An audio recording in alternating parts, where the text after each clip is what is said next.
Chapitre 1. Tyler me trouve un boulot comme serveur. Après ça, il y a Tyler qui me fourre une arme dans la bouche en disant « Le premier pas vers la vie éternelle, c'est que tu dois mourir. » Pendant un long moment pourtant, Tyler et moi avons été les meilleurs amis du monde. Les gens n'arrêtent pas de me demander est-ce que j'étais au courant pour Tyler Durden. Le canon de l'arme appuyé sur le fond de ma gorge, Tyler dit « En fait, nous ne mourrons pas vraiment. » Du bout de la langue, je sens les trous du silencieux que nous avons forés dans le canon de l'arme. La plus grande partie du bruit créé par une détonation d'arme à feu provient des gaz en expansion. Et puis, il y a ce minuscule boum que fait la balle, tellement elle va vite. Pour fabriquer un silencieux, on force simplement des trous dans le canon de l'arme, des tas de trous qui permettent au gaz de s'échapper et ralentissent la balle à une vitesse inférieure à la vitesse du son. Forez simplement les trous de l'arme. Forez simplement les trous à travers. Forez simplement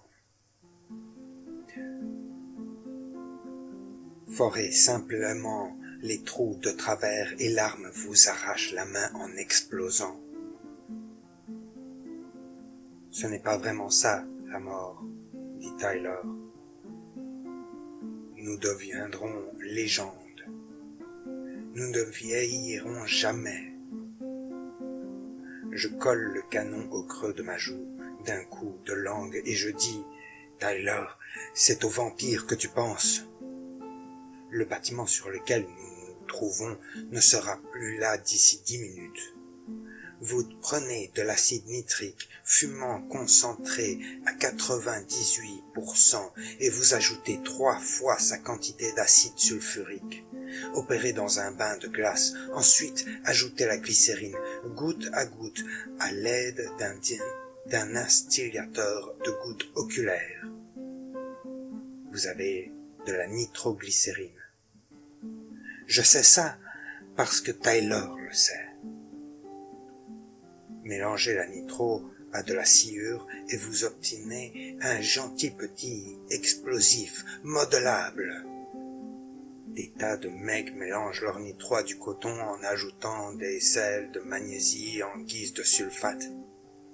Ça marche aussi. Il y en a, ils se servent de paraffine mélangée à la nitro. La paraffine n'a jamais marché, en ce qui me concerne. Et donc, Tyler et moi, nous nous trouvons au sommet de l'immeuble Parker Morris. J'ai l'arme collée dans la bouche et nous entendons un bruit de verre qui se brise. Coup d'œil par-dessus le rebord, le ciel est ouvert. Aujourd'hui, même à cette hauteur, nous sommes ici sur l'immeuble le plus élevé du monde. Et à cette hauteur, le vent toujours est froid. C'est tellement tranquille à cette hauteur. On y a le sentiment d'être un de ces singes qu'on vous expédie dans l'espace à faire le petit boulot pour lequel on les a entraînés. Tirer sur un levier, presser sur un bouton, on ne comprend rien à rien de ce qu'on fait et ensuite on meurt tout simplement. Au sommet du 191e étage, on regarde par-dessus le rebord du toit et la rue, loin en contrebas, est toute mouchetée d'un tapis à longs poils de gens debout, la tête levée, les yeux au ciel. Le verre qui se brise est une fenêtre située immédiatement au-dessous de nous. Une fenêtre vole en éclats du flanc de l'immeuble, suivi par un bloc classeur grand comme un réfrigérateur, noir. Immédiatement en dessous de nous, Un meuble de classement à 6 tiroirs tombe droit comme une pierre jaillissant de la face falaise de l'immeuble et tombe en tournoyant lentement et tombe toujours de plus en plus petit et tombe pour disparaître au milieu de la foule entassée. Quelque part, dans les 191 étages en dessous de nous, les singes de l'espace du comité Malfaisance Projet Chaos sont livrés à eux-mêmes en pleine furie et ils détruisent jusqu'à la dernière bribe d'histoire. Ce vieux dicton, comme quoi on tue toujours celui ou ceux qu'on aime, eh bien, faut bien dire, il marche dans les deux sens. Avec une arme enfoncée dans la bouche et le canon de l'arme entre les dents, on ne peut plus parler qu'en voyelles. Nous en sommes à nos toutes dernières 10 minutes. Une autre fenêtre explose et jaillit de l'immeuble. Le verre gicle, étincelant, modèle, vol de pigeons.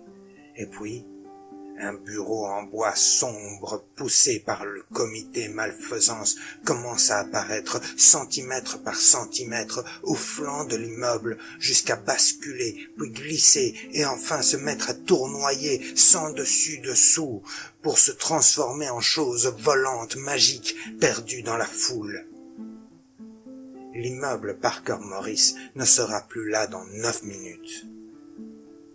Prenez suffisamment de gélatine explosive dont vous enveloppez les piles de fondation de n'importe quoi et vous serez capable de faire basculer n'importe quel édifice au monde.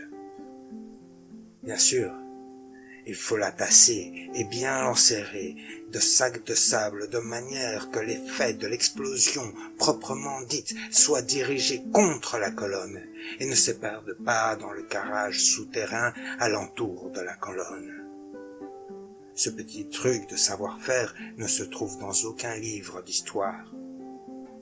Les 3 façons de fabriquer du napalm. 1. Vous ne pouvez pas mélanger à parts égales essence et concentré de jus de fruits surgelés. 2. Vous pouvez mélanger à parts égales essence et Coca Light. 3. Vous pouvez dissoudre de la litière à chat, réduite en poussière dans l'essence jusqu'à obtenir une bouillie épaisse. Demandez-moi comment fabriquer du gaz innervant. Oh, toutes ces bombes à voiture complètement dingues. 9 minutes. L'immeuble Parker Morris va basculer de tous ses 191 étages jusqu'au dernier, aussi lentement qu'un arbre qui s'abat dans une forêt. Timber! On peut faire dégringoler n'importe quoi. C'est complètement marteau de songer que l'endroit où l'on se tient ne sera plus qu'un point dans le ciel. Tyler et moi, au bord du toit, l'arme dans ma bouche, je me demande si cette arme est bien propre, tout compte fait. Nous oublions tout bonnement jusqu'au plus petit détail de cette histoire de meurtre-suicide de Tyler, en suivant des yeux un autre bloc classeur qui sort du flanc de l'immeuble avant que ses tiroirs basculent et se mettent à souffrir. En plein ciel, des rames de papier blanc prises dans les courants ascendants et emportées par le vent. 8 minutes. Ensuite vient la fumée qui commence à sortir des fenêtres brisées, l'équipe de démolition qui va mettre à feu la charge primaire, peut-être 8 minutes. La charge primaire fera sauter la charge principale, les piles de fondation vont s'effondrer, réduites en miettes, et les séries photos de l'immeuble Parker Morris iront dans tous les livres d'histoire. La série en 5 clichés successifs. Ici, l'immeuble est encore debout. Deuxième cliché. L'immeuble sera à un angle de 80 degrés, puis un angle de 72 degrés. L'immeuble offre un angle de 45 degrés dans le 4e cliché, lorsque le squelette commence à céder et que la tour s'incurve légèrement.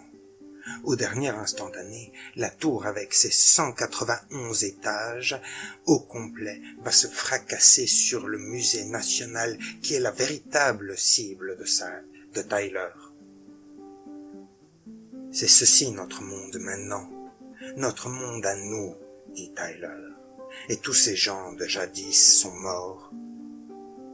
Si je savais seulement ce qui allait en sortir de tout cela, je serais plus qu'heureux d'être mort et au paradis à cet instant précis.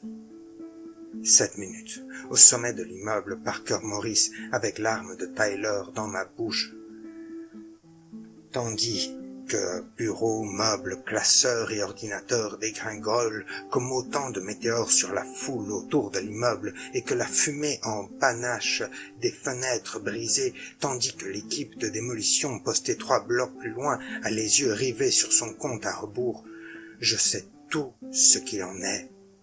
L'arme, l'anarchie, l'explosion, tout cela concerne en fait Martha Singer. 6 minutes. Il existe entre nous une sorte d'histoire triangulaire. Je veux Tyler, Tyler veut Marla, Marla me veut. Mais je ne veux pas de Marla et Tyler ne veut pas me voir dans ses pattes. Il ne veut plus. Ceci n'a rien à voir avec l'amour comme dans l'affection. Ceci ne concerne que la possession, comme dans la propriété. Sans Marla, Tyler n'aurait rien. 5 minutes. Peut-être allons-nous devenir légende. Peut-être pas. Non, dis-je, mais attends. Où en serait Jésus si personne n'avait écrit les évangiles? 4 minutes. Je colle le canon au creux de ma joue d'un coup de langue et dis: tu veux être une légende, Tyler, mon gars. Je vais faire de toi une légende. Je suis ici depuis le tout début. Je me souviens de tout. 3 minutes.